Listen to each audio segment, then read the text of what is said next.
डांगर ना घिरे दकाल्या जद, यदि पशु धमकाने से बाहर नहीं जाए, लाठाई खेत रुखाली जाए, तो खेत की रखवाली करने के लिए क्या उठाने पड़ते हैं?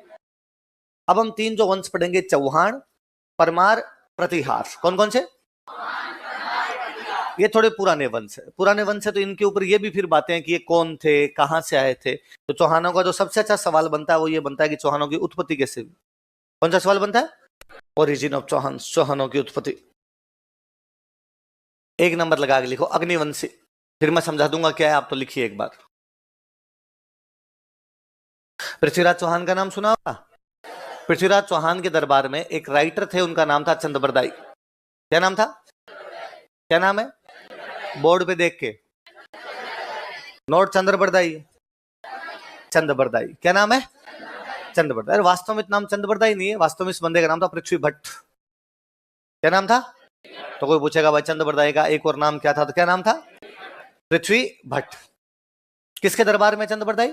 पृथ्वीराज। तो पृथ्वीराज पे एक बुक लिखी, उस बुक का नाम है पृथ्वीराज रासो। क्या नाम बुक का? जैसे कल हम प्रताप रासो पढ़ रहे थे, वैसे इस बुक का नाम क्या हो गया? पृथ्वीराज रासो। किसने लिखी पृथ्वीराज रासो? चंद्रबरदाई का एक और नाम क्या है? पृथ्वी भट्ट। और चंद्रबरदाई अपनी इस बुक पृथ्वीराज रासो में लिखते हैं कि किसी समय आबू पर्वत पर, कौन से पर्वत पे? आबू पर्वत पर एक ऋषि रहते थे, उनका नाम था वशिष्ठ। कौन से ऋषि रहते? वशिष्ठ नाम के एक ऋषि रहा करते थे। हमने बीच में भी मैंने कभी यूं बातें की होगी कि पहले जो ऋषि मुनि रहा करते वो यज्ञ करते। क्या किया करते? यज्ञ करते। जब तक मूर्ति पूजा नहीं आई थी ना, तो भगवान को राजी करने का तरीका था यज्ञ। आज आपको करना हो भाई, आपको भगवान को राजी करना है कि प्री पास करवा दे, तो मूर्ति के आगे जाके हाथ जोड़ते हैं कि महाराज आपके मैं प्रसाद चढ़ा दूंगा, जैसे तैसे करके क्या करवा दो, करते हैं अपने। आज भगवान को राजी करने का अपना माध्यम क्या है? मूर्ति। क्या है? मूर्ति। तो मूर्तियां तो आदमी बहुत बाद में बनाने लगा होगा। ये तो है नहीं कि मनुष्य सभ्यता का विकास और उसने मूर्ति बना ली। मूर्तियां बहुत धीरे धीरे बनी। तो जब तक मूर्ति पूजा नहीं थी तब तक भगवान को राजी कैसे करते थे? तो क्या क्या करते? यज्ञ। क्या करते? यज्ञ में आहुति देते हैं। क्या देते हैं? आहुति का मतलब होता है बुलाना, आहूत करना। आहूत करने का मतलब क्या होता है? देवताओं को बुलाते थे, हे देवताओं आओ ये काम करके जाओ, है ना? एग्जैक्टली वैसा मानते थे कि यदि हम सही ढंग से यज्ञ करेंगे तो देवता को काम करना ही पड़ेगा। अब तो अपने ये कहते हैं ना कि भाई आपने तो भक्ति करो, भगवान फल देगा नहीं देगा वो भगवान पे डिपेंड करता है। वो कहते हैं भगवान पे थोड़ी, हम पे करता है। यदि हमने पूजा ढंग से की है तो भगवान को फल देना पड़ेगा। तो वो कहते हैं आहूत करते हैं हम, तो भगवान को बुलाते हैं। तो यज्ञ क्या करते? आज दिन तक करते हैं हम, आज दिन तक करते हैं। मैं कहता हूं आज भी गांव में बरसात नहीं होती, यज्ञ करते हैं। क्या करते हैं? कि साहब यज्ञ करो। और 99.99% मामलों में ऐसा होता है कि बारिश हो जाती है। और हमें लगता है अरे यार ये वाला फंडा सही है, अगली बार फिर जब बरसात नहीं होगी हम वापस क्या करेंगे? हम वापस यज्ञ करते हैं। तो आज भी हम इन चीजों को मानते हैं। तो आबू में एक ऋषि रहते हैं, ऋषि का नाम क्या है? वशिष्ठ। और वो इस आबू पर्वत पर क्या करते थे? यज्ञ। अच्छा, यज्ञ में क्या जलानी पड़ती है? अग्नि। अग्नि जहां जलाते हैं उसको हम बोल सकते हैं अग्निकुंड। क्या बोल सकते हैं? अग्निकुंड हो गया ना, कुंड कुंड बना लिया, कुंड तो समझ गए, अग्निकुंड बना लिया, फायर अल्टार। तो अग्निकुंड हुआ करता था। अब एक दिन ऋषि अपना यज्ञ करने के लिए बैठे, यज्ञ करने के लिए बैठे। यज्ञ में क्या होगा भाई? लकड़ियां जलाएंगे, लकड़ियां जला के आंखें बंद करके मंत्र बोलो, आप यही किया जाएगा। और जैसे ऋषि ने अपने मंत्र बोलने शुरू किए, कुछ राक्षस कहीं से आए, कुछ बुरे लोग कहीं से आए, और यज्ञ की जो अग्नि जल रही थी उसमें पानी फेंक के चले गए। मतलब यज्ञ की अग्नि को बुझा दिया। ऋषि बेचारा वापस खड़ा हुआ, सूखी लकड़ियां लेके आया, वापस उसने जलाया, वापस मंत्र बोलने लगा। इस बार को धूल फेंक के चला गया। कभी गाय की हड्डियां फेंक के चले जाए, कभी गाय का खून डाल के चले जाए, और नहीं तो कोई ऋषि की गुदगुदी करके भाग जाए। कुल मिला के ऋषि बेचारे अपना यज्ञ कंप्लीट है। इस बार ऋषि को गुस्सा आया। इस बार ऋषि ने वापस यज्ञ की अग्नि को प्रज्वलित किया, और ऋषि ने हाथ जोड़े, हे भगवान ये कुछ राक्षस तुम्हारे यज्ञ को कंप्लीट करने नहीं दे रहे। हे अग्नि देवता, मैं चाहता हूं कि तुम्हारा यज्ञ कंप्लीट हो, इसलिए हे अग्नि देवता तुम योद्धा उत्पन्न करो। क्या उत्पन्न करो? वॉरियर्स, लड़ने वाले लोग, युद्ध करने वाले लोग उत्पन्न करो। और कहते हैं उस अग्नि से 4 योद्धा उत्पन्न हुए। कितने योद्धा उत्पन्न हुए? 4 योद्धा उत्पन्न हुए। हम ये मानते हैं चारों के नाम थे चौहान, चालुक्य, परमार और प्रतिहार। क्या क्या नाम थे? चौहान, चालुक्य, परमार और किससे पैदा हुए चारों? अग्निकुंड। किससे पैदा हुए? अग्निकुंड। अग्निकुंड किसका था? यज्ञ का। यज्ञ कौन कर रहे थे? वशिष्ठ। कौन से पर्वत पे? तो कौन कौन से योद्धा उत्पन्न हुए? 4 योद्धा थे जिनके नाम क्या थे? चौहान, चालुक्य, परमार और इन चारों का चार कोनों में जाके खड़े हो जाओ। ये चार कोनों में जाके खड़े हो गए। इस बार राक्षस जब यज्ञ को डिस्टर्ब करने के लिए आए, इन चारों ने कूट पीट के भगा दिया। तो हम कहते हैं इन चारों की उत्पत्ति अग्निकुंड से हुई। किससे हुई? इसलिए इनके नाम के साथ जुड़ गया अग्निवंशी। क्या जुड़ गया? ये थियरी देने वाला बंदा कौन है, या इसका एक और नाम क्या है? ऐसा वो अपनी कौन सी बुक में लिखते हैं? कौन से पर्वत पे, कौन से ऋषि क्या कर रहे थे? अग्निकुंड से कितने योद्धा उत्पन्न हुए? कौन कौन से? चौहान, चालुक्य, परमार। और इन सालों में थोड़ा कम हुआ है। किसी टाइम ये आरपीएससी और यूपीएससी का पेटेंट क्वेश्चन था कि इनमें से कौन से राजपूत वंश की उत्पत्ति अग्निकुंड से नहीं हुई है? चौहान, चालुक्य, परमार, चंदेल। इनमें से कौन से राजपूत वंश की उत्पत्ति अग्निकुंड से हुई है? गोहिल, राठौड़, कछवाहा, परमार, है ना? तो ये चार नाम याद रखने। कौन कौन से चार नाम? लिखवा दूं? लिखो। चंद्रबरदाई ने अपनी पुस्तक पृथ्वीराज रासो में यह सिद्धांत दिया था। चंद्रबरदाई की क्वेश्चन को पृथ्वी भट्ट लिखना। चंद्रबरदाई ने अपनी पुस्तक पृथ्वीराज रासो में यह सिद्धांत दिया था। Chand Bardai delivered this theory in his book named Prithviraj Raso. इस सिद्धांत के अनुसार, अकॉर्डिंग टू दिस थियरी, इस सिद्धांत के अनुसार, अकॉर्डिंग टू दिस थियरी, चार राजपूत जातियों की उत्पत्ति या चार राजपूत वंशों की उत्पत्ति, 4 राजपूत डायनेस्टीज वर ओरिजिनेटेड, ऋषि वशिष्ठ के आबू पर्वत के यज्ञ के अग्निकुंड से हुई थी। Were originated from fire altar of yajna of Abu hill of saint Vashishtha. चार राजपूत वंशों की उत्पत्ति ऋषि वशिष्ठ के यज्ञ के अग्निकुंड से हुई थी। नाम लिख लो चारों के, कौन कौन से? चौहान, चालुक्य, परमार और प्रतिहार। क्या क्या नाम है चारों के?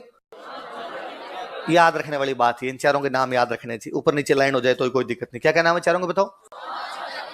चौहान, चालुक्य, परमार और प्रतिहार। उसमें भी मैं एक याद रखने वाली बात बताता हूं। ये बुक चंद्रबरदाई लिखता है। बुक का नाम क्या है? पृथ्वीराज रासो। किसका जिक्र है इसमें? पृथ्वीराज चौहान। पृथ्वीराज कौन से वंश का है? तो इस बुक में ये भी लिखा हुआ है कि पहले 3 उत्पन्न किए थे, चालुक्य, परमार और प्रतिहार। पहले अग्निकुंड से 3 कौन कौन आए थे? उनसे पार नहीं पड़ी, इसलिए लास्ट में चौहान को लाना पड़ा। और उसने जाके भाई साहब बाद में राक्षसों को भगाया था। तो मुझे याद है एक बार आरपीसी का सवाल था कि अग्निकुंड में सबसे अंत में कौन उत्पन्न हुए थे? कौन हुए थे? क्योंकि किताब किसकी? चौहानों की। तो सर्वश्रेष्ठ कौन बताए जाएंगे? आपकी मान डाकण कौन कहे, है ना? तो कोई पूछे कि अग्निकुंड में सबसे अंत में कौन आए थे, तो कौन आए थे? सिंपल सी दिमाग में बात रखने की, जब चौहान थ्योरी दे रहे हैं तो चौहान ही बताएंगे कि साहब हम ही थे जो कुछ करने वाले थे, बाकियों को ले आए थे पर तो ज्यादा पारे।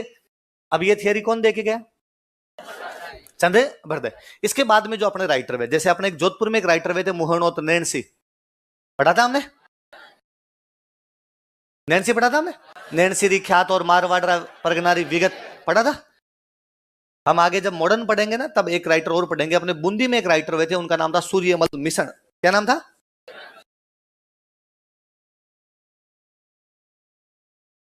क्या नाम बोलो देखे बोर्ड पे देख के। सूर्यमल, नोट मिश्रण। चंद्रबरदाई नहीं, चंद्रबरदाई। सूर्यमल मिश्रण नहीं, तो कौन कौन 2 राइटर बताओ देखे? इन्होंने भी कहा कि भाई चंद्रबरदाई जो बात करके गया वो सही है। तो चंद्रबरदाई की बात का समर्थन कौन कौन करता है? लिखो, इसे में लिखो। मुहणोत नैणसी तथा सूर्यमल मिश्र ने भी इस सिद्धांत का समर्थन किया था। Muhnot Nainsi and Suryamal Mishra also supported this theory. कौन से सिद्धांत का? अग्निकुंड का सिद्धांत का दो या अग्निवंश का सिद्धांत का दो, एक ही बात है ना? अब कोई आपको ये पूछेगा इनमें से कौन से विद्वान व्यक्ति ने अग्निकुंड के सिद्धांत का समर्थन नहीं किया था? चंद्रबरदाई, मुहणोत नैणसी, सूर्यमल मिश्र, गौरी शंकर हीराचंद ओझा। गौरी शंकर हीराचंद ओझा से कोई भी बात करते, क्या सिद्धांत है? अग्निकुंड का सिद्धांत। क्या सिद्धांत है? तो आपसे मेंस में भी पूछा जा सकता है अग्निकुंड के सिद्धांत के बारे में क्या जानते हो, बता सकते हो कि यह सिद्धांत चंद्रबरदाई या पृथ्वी भट्ट द्वारा अपनी कौन सी पुस्तक में दिया गया? पृथ्वीराज रासो। उसके अनुसार कौन से ऋषि यज्ञ कर रहे थे? ऋषि वशिष्ठ। कौन से पर्वत पे? और उसके यज्ञ के अग्निकुंड से कितने राजपूत वंश उत्पन्न? कौन कौन से? इसका समर्थन किसने किया? एक तो मुहणोत नैणसी और एक किसने किया? प्री में कोई आपसे ये क्वेश्चन पूछेंगे आबू पर्वत पे कौन से ऋषि ने यज्ञ किया था? यज्ञ के अग्निकुंड से कितने राजपूत वंश उत्पन्न हुए थे? उन 4 के नाम बताइए। यह सिद्धांत कौन सी पुस्तक में दिया गया था? इस पुस्तक के लेखक कौन है? इसका समर्थन करने वाले कौन कौन थे? प्री में भी पूछा जा सकता है और मेंस इंटरव्यू में भी तो पूछ सकते हैं। तो इंटरव्यू में आपसे पूछ ले कि अग्निकुंड के सिद्धांत के बारे में क्या जानते हो, बता दोगे? आप कह दोगे कि सर ये चंद्रबरदाई या पृथ्वी भट्ट ने अपनी बुक पृथ्वीराज रासो में दिया था और इसके अनुसार आबू पर ऋषि वशिष्ठ यज्ञ कर रहे थे। यज्ञ का अग्निकुंड को राक्षस बार बार आके दूषित करके चले जाते, इसलिए यज्ञ की रक्षा के लिए 4 योद्धा उत्पन्न किए गए। उनके नाम चौहान, चालुक्य, परमार और प्रतिहार है। ऐसा माना जाता है कि इनमें सबसे अंत में कौन आए थे? चौहान। और इस बात का समर्थन और कौन कौन करते हैं ये बताओगे? जैसे आपने आंसर दिया अगले का शाबाश, थू थू, अरे यार पूरा याद है, सब कुछ याद करके। पर मैं अभी देख रहा था कि तुमने बीएससी कर रखी है। तो आपने कहा जी सर मैं मैथमेटिक्स, फिजिक्स और केमिस्ट्री का स्टूडेंट हूँ सर। या मैंने बायोलॉजी, केमिस्ट्री और फिजिक्स के अंदर या वो सीबीजेड के अंदर मैंने ये सब कर रखा है। वेरी गुड, तुम साइंस के स्टूडेंट हो, बायोलॉजी के स्टूडेंट हो। जी सर। तुम्हें नहीं लगता कि अग्नि से आदमी पैदा नहीं होता? कोई एक्स वाई गुणसूत्र ऐसा भी कुछ होता है? साइंस नहीं पढ़ी तुमने? आप कहोगे हाँ सर, आज ही पढ़ा। तो सर ऐसा होता तो है। फिर यार तुम साइंस के स्टूडेंट हो कि इस थियरी में विश्वास करते हो कि अग्नि से कोई पैदा हो गया? और यदि अग्नि से कोई पैदा हो जाता है तो फिर कश्मीर में फौजियों को मरवाने की क्यों आवश्यकता है? योगी आदित्यनाथ को कहो कि बाबा जी मुख्यमंत्री वाला पद छोड़ो, यज्ञ करो। समाचार आए कि कश्मीर में 4 फौजी शहीद, इधर मारे छींटे, 4 सैनिक पैदा, 4 सैनिक और भेज दिए जाए। इसके लिए हमें हमारे भाइयों को मरवाने की कोई आवश्यकता? वो क्यों वीरगति को प्राप्त हो, वो क्यों वहां पर शहीद हो? हम अग्नि से पैदा करते रहेंगे, अग्नि से पैदा कर करके वहां पर फौज भेजते रहेंगे। तो आप कहोगे हाँ जी सर बात तो आपकी सही है। तो तुम्हें क्या लगता है फिर ये ऐसा क्यों लिखा है? हाँ सर हिस्ट्री में फेंकी भी बातें हैं सर। होता है सर कई बार, अब झूठ है क्या करे सर, पापी पेट का सवाल है। आरएस में सर अब यही है सर, आप तो जानते ही हो सर, मेरे ज्यादा समझदार हो सर आप। मैं बोलना नहीं चाहता था, आपने बोल दिया, थैंक यू सर। ये जो आपने बताया बाकी बात है सर, झूठी झूठी बातें नहीं कहना, ऐसा नहीं कहना, है ना?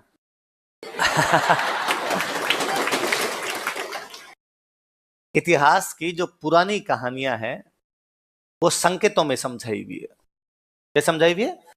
सिंबॉलिक इंपॉर्टेंस है उनका, अलग वे के अंदर वो बातें की है। उन लोगों के बात करने का तरीका, उन लोगों के समझाने का तरीका अलग प्रकार से था। संभवतः ऐसा हुआ है क्योंकि भारत देश यज्ञ किया करता था, क्योंकि भारतीय संस्कृति यज्ञों में विश्वास किया करती थी।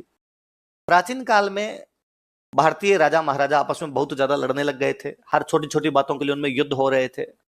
2 बंदे आए, उनको बड़ा अजीब लगा, एक बुद्ध और एक महावीर। कौन कौन 2 बंदे? वो दोनों राजा के बेटे थे। और उनको लगा यार अपने तो मामा जीन, फूफा जीन, भाई साहब, चाचा जीन सब आपस में लड़ते हैं, कभी वो इसको मार देता है, कभी उसको मार देता है। और इसमें कितना नुकसान है, किसान खेती नहीं कर पाते, व्यापारी व्यापार नहीं कर पाता, साधारण आदमी जी नहीं पाता, महिलाएं बच्चे भुगतते हैं, जिनके घर में लोग वीरगति को प्राप्त होते हैं उनकी क्या दशा होती है। और ये हम सभी बंद करना पड़ेगा। उन दोनों ने अहिंसा का सिद्धांत दिया, बुद्ध भी यही बात कह के गए और महावीर भी। ऑब्वियस सी बात है कि उन्होंने सबसे पहले बात अपने घर वालों को समझाई होगी, अपने मामा चाचा फूफा को समझाई होगी। तो उनमें से खूब सारे जो उनके मामा चाचा फूफा राजा महाराजा थे उन्होंने बात मानी भी होगी। 100 आदमी थे, 75 ने नहीं मानी तो 25 ने तो मानी होगी। तो उन 25 ने लड़ाइयां क्या कर दी होगी बंद। कहीं ना कहीं बुद्ध और महावीर की वजह से अहिंसा का प्रचार प्रसार बढ़ा, तो भारत में लड़ाइयां क्या हो गई। कई साल तक ये चलता रहा, ठीक था। हम एक ही संस्कृति को मानने वाले लोग थे। हमारे में लड़ाइयां इस वजह से थी कि कोई राजा कहता कि ये जमीन मेरी है तो जमीन के लिए लड़ाई कर लेते, ये टैक्स मैं लूंगा तो इसके लिए लड़ाई कर लेते। लड़ाइयों के कारण ये थे। मध्य काल में एक नई संस्कृति, एक बाहर से आई हुई संस्कृति हम पर दस्तक दे रही थी। अरब के लोग अपने इस तरफ आ रहे थे और उनका और हमारी संस्कृति का आपस में कोई लेना देना नहीं था। हम मूर्ति पूजा करने वाले लोग थे, वो मूर्ति पूजा को हराम मानते थे। हम यज्ञ करने वाले लोग थे, वो यज्ञ में कोई विश्वास नहीं करते थे। हम गाय को माता मानते थे, वो गाय को काट के खा जाया करते थे। संभवतः ऐसे कुछ लोग हमारे यज्ञों में विघ्न डाल रहे हैं, ऐसे कुछ लोग हमारे मंदिर तोड़ रहे हैं, ऐसे कुछ लोग यहाँ पे गायों को काट काट के खा रहे हैं, ऐसे कुछ लोग महिलाओं बच्चों के साथ में बुरा बर्ताव कर रहे हैं। तो कोई एक ऋषि है जिसका नाम वशिष्ठ रहा होगा। नाम क्या रहा होगा? वो आबू पर्वत पे रहता होगा। उसने उन 4 लोगों को बुलाया होगा जो क्षत्रिय हैं, राजा हैं, पर अब लड़ाई झगड़ा ज्यादा करते उसने उन चारों को बिठा के समझाया होगा कि पहले जब आपस आपस की बात थी तो हमने लड़ाइयां बंद कर दी, लेकिन अब लड़ाइयां बंद करने से पार पड़ेगी। डांगर ने घिरे दकल्याण से लाठाई खेत रुखाली से।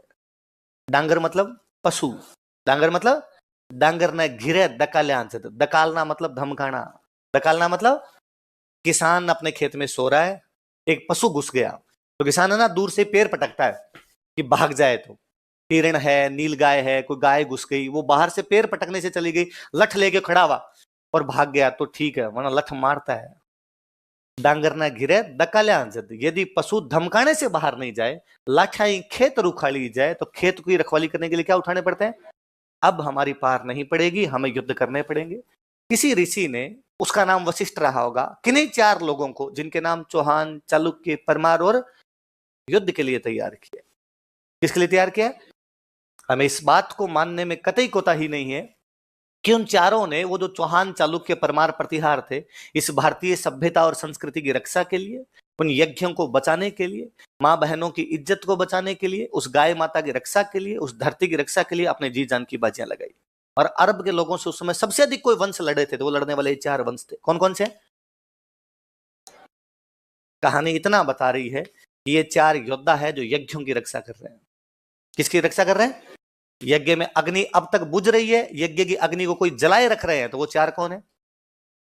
हमेशा मानते हो अग्नि की रक्षा कर रहे हैं, तो हमने अग्निकुंड का सिद्धांत दे दिया। हमने इस बात को जोड़ ऐसे दिया कि अग्नि से पैदा हुए ना। कहने का मतलब क्यों इतना? फिर मैं एक और दूसरा बताऊं आप। अपने सुनते हैं कि किसी राजा ने अश्वमेध यज्ञ किया। सुनते हैं? क्या होता है अश्वमेध यज्ञ? घोड़ा छोड़ना है, जहां जहां हमारा घोड़ा जाएगा वो जमीन।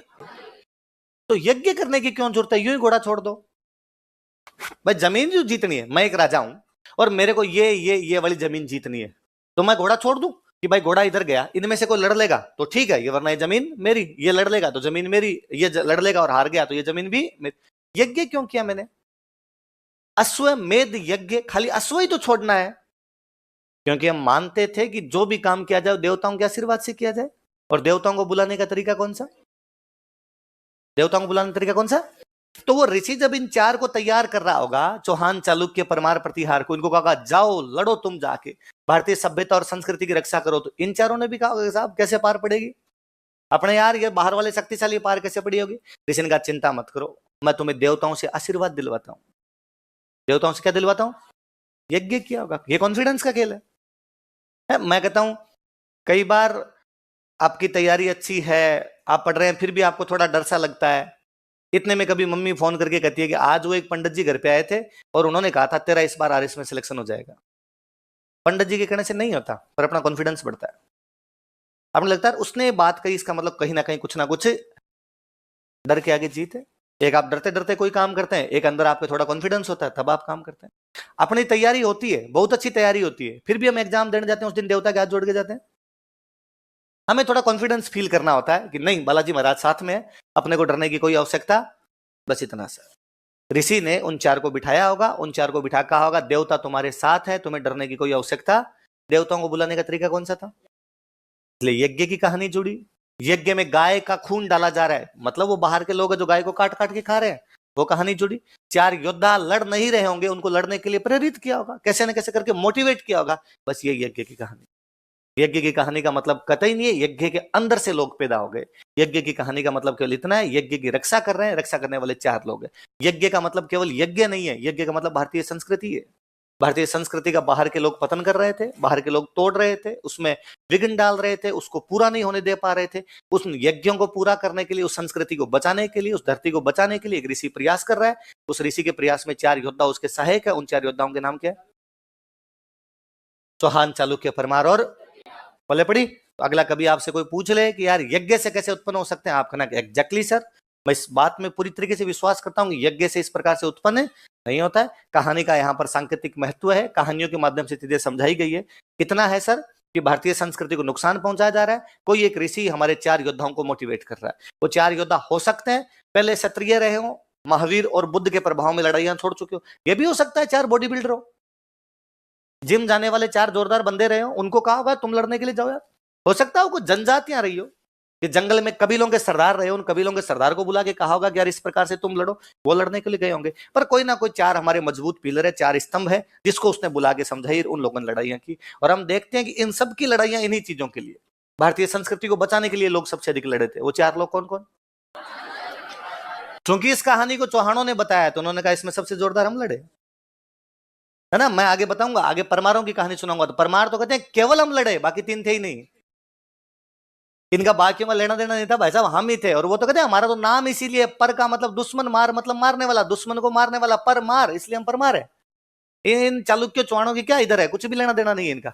कहानी को अपने अपने हिसाब से प्रेजेंट किया जाता है, उन लोगों ने वैसे कर दी। पर ज्यादा पॉपुलर जो कहानी हुई कौन सी हुई?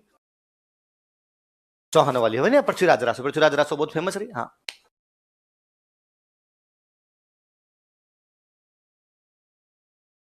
कौन कहता है कौन नहीं कहता, बैठ जा, अपने किताब में लिखा वो पढ़ना है, क्यों लोड लेना है बस। चलो, तो कौन कौन से चार है बताओ देखे? चौहान, चालुक्य, परमार और पृथ्वीराज। चलो अब आगे बढ़ते हैं। इसके बाद आगे एक सिद्धांत तो कौन सा हो गया? अग्निवंश।